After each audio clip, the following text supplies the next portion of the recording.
Pues yo voy a seguir con Santo Tomás de Aquino hoy, inmediatamente después del programa que acabo de grabar, mientras tengo algunos pensamientos frescos en la mente, porque aunque la vida de él y su enseñanza es fenomenal, yo diría que más importante todavía es su espíritu, lo que representa él como un viandante, vamos a decir, en la fe, ¿verdad? Le puedo decir algunas anécdotas breves sobre su vida que son conocidas. Era de una familia más bien noble. Eh, Le atrajo ser un fraile mendicante. Los dominicos eran nuevos. Santo Tomás nació unos 4 años después de la muerte de Santo Domingo, así que es una época temprana. Todavía no estaban establecidos muy firmemente los dominicos y que Santo Tomás quisiera entrar en una orden nueva de mendigos, porque un mendicante vive de limosnas. Pues eso choqueó a la familia, ¿verdad? Y lo secuestraron y lo encerraron, y hasta hay un cuento de que metieron a una mujer de mala vida para tentarlo y él la ahuyentó con un fierro de estos, un hierro ardiente, ¿verdad? Y al final de su vida dejó de escribir porque dice que lo que había escrito era como paja, comparado a lo que se le había revelado, ¿verdad? Era un hombre muy devoto, era un gran poeta, pangelingua, gloriosa, himno a la Eucaristía, Tantum Ergum, Tantum Ergo Sacramentum. También son poemas, canciones que cantamos en la Eucaristía de la devoción de él, ¿verdad?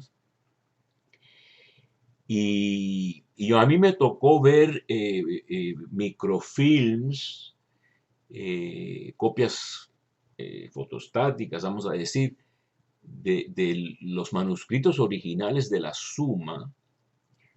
Yo visité a los dominicos de la Universidad de Yale en Estados Unidos que estaban trabajando en una edición nueva de la Suma. Y lo que me llamó mucho la atención, me lo señaló el que estaba trabajando sobre esto, ¿no?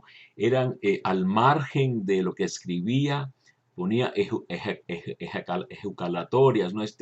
Estas expresiones de amor a la Virgen y de amor a Dios y cosas muy emotivas a la misma vez que estaba escribiendo cosas sumamente científicas de teología y de filosofía y todo eso, ¿verdad? Entonces Santo Tomás, y aquí ven un cuadro, los que vean esto, de un cuadro famoso de Pablo Rubens, Defensores de la Eucaristía. Hay una procesión con San Jerónimo de Cardenal y Gregorio Magno, Ambrosio, parece que dicen que San Norberto, Santa Clara, la han puesto aquí también con su ostensorio, que ahuyentó a los sarracenos cuando invadieron Asís, y Santo Tomás en medio y todos escuchándolo muy atentamente, San Jerónimo, hablando de la Eucaristía. Pero yo quería hablarles también un poco de este espíritu innovador, fiel, pero nuevo, dinámico, como el de Cristo. El espíritu de Cristo no es un espíritu de temor, dice Pablo, un espíritu de conservadurismo cerrado, miedoso, odioso, que le gusta buscar enemigos, gente contra quien enfrentarse, buscar herejías en todas partes sin saber teología en serio. De eso quiero hablar. Los dominicos fueron los de la Inquisición.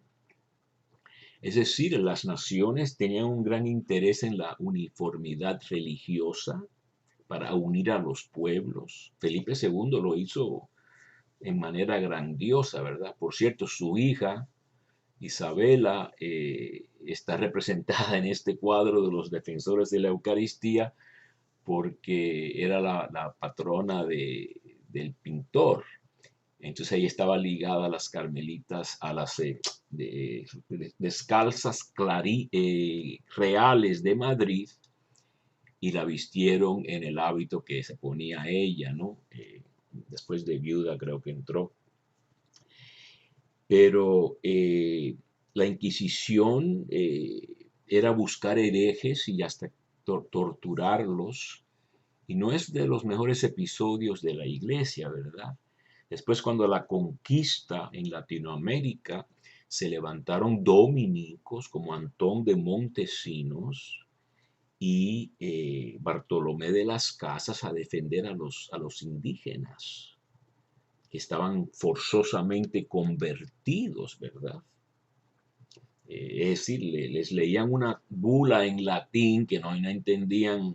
Yo creo que ni los que la leían sí la entendían, pero bueno, los indígenas no, y decían que el Papa es señor de la tierra, le ha dado poder a estos conquistadores de conquistarlos y convertirlos a la fe, y si rehúsan hacerlo, lo hacemos por fuerza.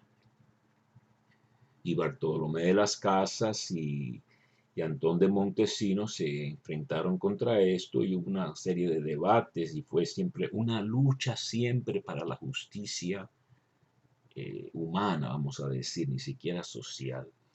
Pero yo quería hablarles de una experiencia casi mía personal, en el sentido de que era algo muy vivo en la orden de los dominicos, en la orden de Santo Tomás, en mi época y todavía y después, ¿no? Que son estos dos mundos, y a ver cuál es el mundo que va a triunfar en el juicio final, vamos a hablar así. Y yo les he hablado ya en el pasado del padre Lagrange. Es un gran ejemplo de un verdadero dominico, hijo de Santo Tomás, y todas las vicisitudes que pasan los buscadores de la verdad, que hoy en día está amenazada, como he dicho. El padre Lagrange, que estudió Derecho, como hice yo también, cuando la expulsión de todos los religiosos de Francia, se fue a Salamanca, que era un gran centro de dominicos de estudios, el convento de San Esteban. Habían enseñado ahí grandes figuras, Francisco Vitoria y Domingo Baños, una serie de grandes teólogos dominicos del siglo XVI. Y el padre Lagrange aprendió verdadera teología, como pienso que aprendí yo en México, con buenos dominicos y buenos jesuitas. Y después se dedicó totalmente a la Biblia, el padre Lagrange. Lo asignaron, estudió con los mejores estudiosos, aunque fueran protestantes en Alemania. En esa época, todos los buenos estudiosos bíblicos eran protestantes, luteranos. Los católicos estaban atrasadísimos. Y entonces destalla la crisis modernista, que todavía están luchando muchos contra ella, que era que veían a la razón con mucha sospecha y no entendían. Algunos papas no entendían las ideas de Lagrange y lo silenciaron, lo mandaron a callar. Le dijeron, deja de escribir sobre el antiguo, pásate al nuevo. Se pasó al Nuevo Testamento, también le prohibieron que enseñara. Y él obedeció, que es lo que haría un Santo Tomás de Aquino, obedecer, no rebelarse tampoco. Y 5 años después de muerto, el Papa Pío XII publica una encíclica sobre la Sagrada Escritura, Divino Afflante Spiritu, que aprueba de todas sus ideas, prácticamente. Y después de 50 años más, en el año 93, la Pontificia Comisión Bíblica publica la interpretación de la Biblia en la Iglesia, donde mi profesor, el padre Benoit de la Epístola a los Hebreos, que era secretario de la Pontificia Comisión Bíblica, insistió en que rehabilitaran la reputación del padre Lagrange por nombre, y lo ponen junto con San Orígenes y San Jerónimo, las más grandes figuras de la antigüedad bíblica, incluyen al padre Lagrange, que murió en el año 1938. Marie Joseph Lagrange, no Reginald Lagrange, que es un otro, Garrigou Lagrange, ese otro, ese era un opositor de todas las novedades de la iglesia, incluso a estos dos teólogos, el padre Congar, que a mí me tocó almorzar con él en París, y el padre Chenu, estos dos teólogos dominicos en el espíritu de Santo Tomás de innovación sabia y sana, no por inventar cosas nuevas, sino para adaptarse al cambio que hay en el mundo. Dios sigue vivo en el mundo. Pues tenían una escuela de teología, Les Olshua, y la cerraron. Uno de los enemigos más grandes era el padre Garrigou Lagrange, otro padre dominico, ¿no?, que dirigió la tesis después de Juan Pablo II. Pero estos dos silenciados se vuelven de un día para otro expertos en el Concilio Vaticano II. Juan XXIII había leído el libro de Congar, Verdadera y Falsa Reforma en la Iglesia. Seguimos con esto de discernir los espíritus, distinguir los espíritus, como decía Santo Tomás de San Ignacio de Loyola. Distinguir entre el bien y el mal. ¿El espíritu de Cristo es del diablo o de Dios?, se debatían los fariseos. Este hombre es un pecador y si expulsa demonios, lo hace por el dedo de Belcebú, dicen en Marcos 3.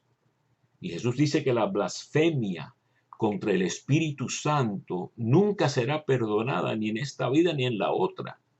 Blasfemias contra el Hijo del Hombre, etcétera, serán perdonadas, pero no la blasfemia contra el Espíritu Santo. ¿Qué quiere decir eso? El que confunde el bien con el mal y el mal con el bien, y el que rehúsa ver la verdad, usando su juicio, usando una recta intención en vez del miedo, el odio y la manipulación, esa persona no tiene remedio porque se ciega a lo que está haciendo Dios. Yo diría que una persona que piensa que el Papa está equivocado porque a mí lo que me gusta es la devoción y solo escojo un tema moral, que es el aborto, y lo demás no importa, el planeta, la salud, el COVID, todas esas cosas no importan porque alguien me ha dicho a mí que el único tema importante es el aborto. Y yo sigo a esa persona aunque sea un descarado, si él ha inventado que está en contra del aborto. Pues entonces eso para mí es cambiar la verdad por la mentira. Eso va totalmente en contra del espíritu de Santo Tomás de Aquino. Y se me acaba el tiempo y ahí tengo que terminar.